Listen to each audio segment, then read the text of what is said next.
Agora, gente, olha só essa imagem que a gente vai acompanhar agora. Agentes do BOPE e policiais à paisana do 9º Batalhão de Polícia Militar se envolveram em um confronto na zona norte do Rio de Janeiro na madrugada de sábado. Um circuito de segurança capturou o momento intenso da troca de tiros entre os policiais.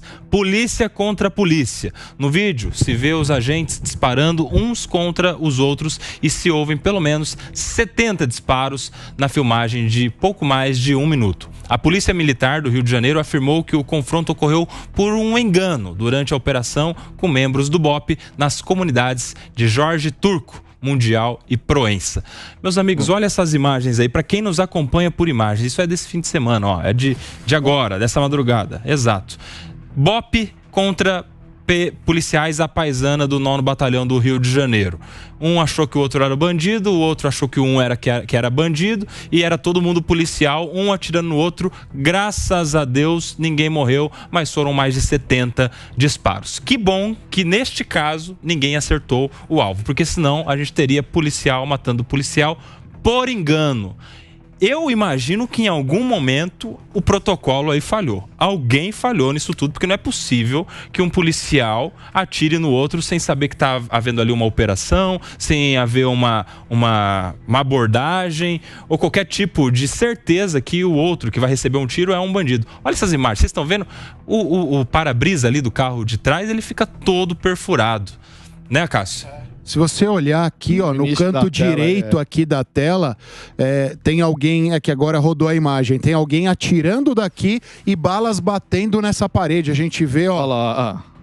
Tiro fortíssimo, meu amigo. É o BOPE, né? A gente tá falando de qualquer polícia, é a tropa de elite do Rio de Janeiro. Agora, Nelson, o mais bizarro, não dá pra falar que isso é engraçado, mas o mais bizarro é a nota da PM do Rio de Janeiro falando que houve uma confusão. Ainda bem, né? Ainda bem, se não fosse uma confusão, isso que seria. E eu vou repetir, é bizarro sim a gente assistir isso, porque é o reflexo dessa sociedade violenta, dessa sociedade que a impunidade prevalece, em que os policiais estão acostumados a ter o confronto, os bandidos confrontando com armas bélicas. Então, a partir do momento em que os policiais eles estão em constante alerta, em constante eles estão ali em constante alvo, são alvos humanos, e sabendo que o poder bélico desses criminosos, dessas facções criminosas superam algumas vezes os policiais, é o reflexo da deturpação completa da sociedade, da falta de estrutura de segurança pública, da falta de respaldo policial. É triste, é lamentável. Raquel, eu quero entender de você o seguinte: como é que funciona nesse caso? Porque a gente está vendo uma polícia fardada, operacional, é o BOPE, a tropa de elite do Rio de Janeiro, e o outro grupo de policiais à paisana, são os policiais velados, né? Não sei se eles estavam de folga, fora do horário de serviço. Não, policiais do 9º Batalhão. BOPE. Não sei se é P2 no caso ali, ou se estavam simplesmente de folga, sem farda. Não. Estavam à paisana. Tinha P2 fazendo... Era P2 lá na favela, investigação, e tinha a operação da polícia do BOPE dentro da favela. Eu sei que você vai fazer pergunta para Raquel, mas eu quero dar minha opinião. Claro, sim. Colabora com o que eu tô falando desde o início. Falta estratégia e inteligência. No Rio, a gente vira e mexe, a gente vê essas coisas. Falta estratégia e inteligência. Porque não é possível que alguém que tá lá dentro... eu acho que na tropa de elite teve uma questão dessa, né? Que o cara tava dentro do... Mas ele saiu gritando, olha, sou P2. Aí baixaram a arma. Mas falta inteligência. Imaginar que naquela região vai ter uma operação e os P2 não estão sabendo o que tá acontecendo. Porque se o P2 soubesse, ele ia para um outro canto, imagina. Eu não sou polícia, a Raquel pode falar melhor do que eu. Olha, vai ter uma operação hoje aqui dentro. Aí o cara do BOPE, o comando, fica sabendo, olha, tem 6 P2 aqui dentro, disfarçado de bandido, então cuidado, fulano, mostra foto, sei lá, tô imaginando, eu não sou polícia, imaginando. E o P2 fala assim, olha, se você vai pra esquerda, hoje tenta ir pra direita, porque os caras vão entrar pela esquerda, e eles podem te confundir na hora do confronto. Então faltou inteligência e faltou estratégia. Só para Raquel, antes da Raquel falar. Sentimento, né? Antes da Raquel falar, só para deixar claro, o P2 que a gente está citando aqui é um policial militar que não usa farda. Às vezes ele é barbudo, todo tatuado, ele se veste de uma maneira comum, a paisana. Então ele não é identificado pelo visual como um policial.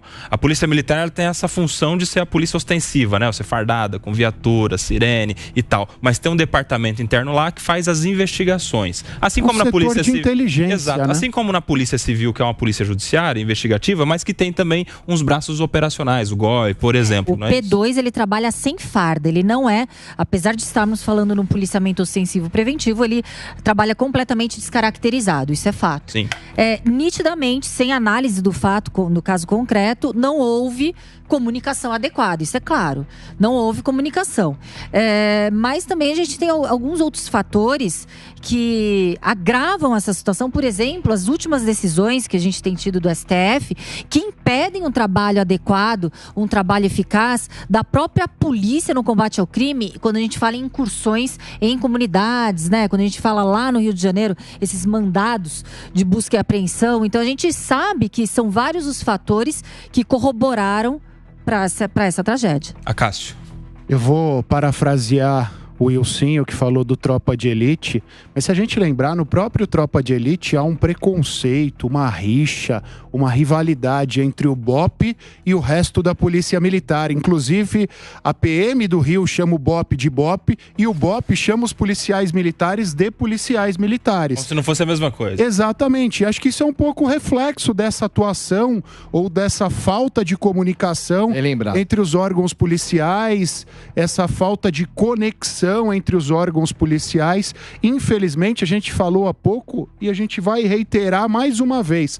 Talvez falte planejamento, talvez falte conexão, talvez falte unidade de comando, porque essa atuação conjunta depende também de uma determinação de cima e não de uma comunicação, de um e-mail, de um ofício de quem vai executar essas ações. E para piorar, falta autonomia institucional para que a polícia, com a sua capacidade técnica, delibere e trace estratégias no combate ao crime. Muitas vezes poluída e vulnerável a ingerências políticas, as suas decisões são travadas até mesmo por posicionamentos do STF. Ô, Diogão, a gente poderia estar noticiando algo muito pior, né? Graças a Deus ninguém acertou ninguém. Imagina se hoje a gente está dando a notícia de que um policial matou o outro, ou uns policiais mataram os outros por engano, porque alguém falhou na comunicação lá no Rio de Janeiro. Graças a Deus, porque foi uma cena de verdadeiro pastelão.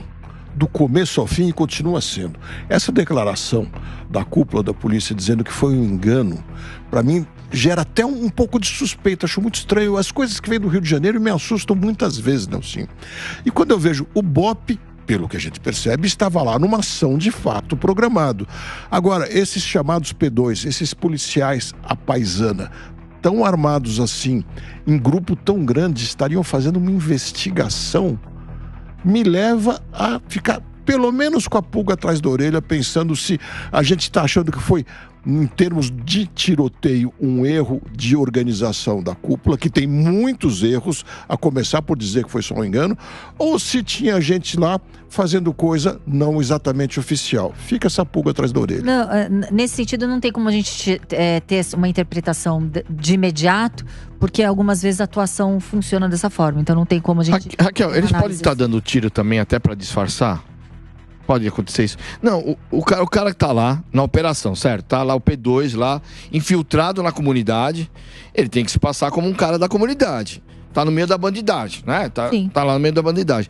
Ele pode ter atirado... vou atirar ali só pra falar que eu tô revidando e tal. Não.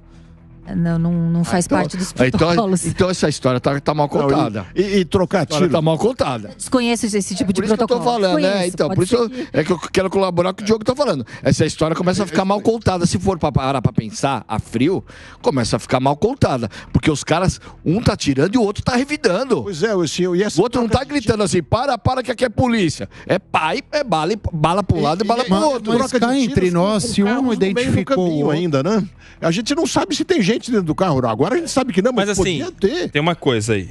O tiroteio durou cerca de 1 minuto. Em algum momento alguém parou. Porque senão eles iam atirar até alguém matar um ou outro ou fugirem, mas tem até, não quero bancar o advogado deles, mas tem até um pouco de sentido. Se alguém atira contra você, você sendo policial e não sabendo quem está atirando, é instintivo você atirar de volta. Até você desfazer aquela confusão, é natural que tenha acontecido. Tá todo mundo meio escondido ali, né? Um atrás do muro, outro, de repente, sei lá, mas...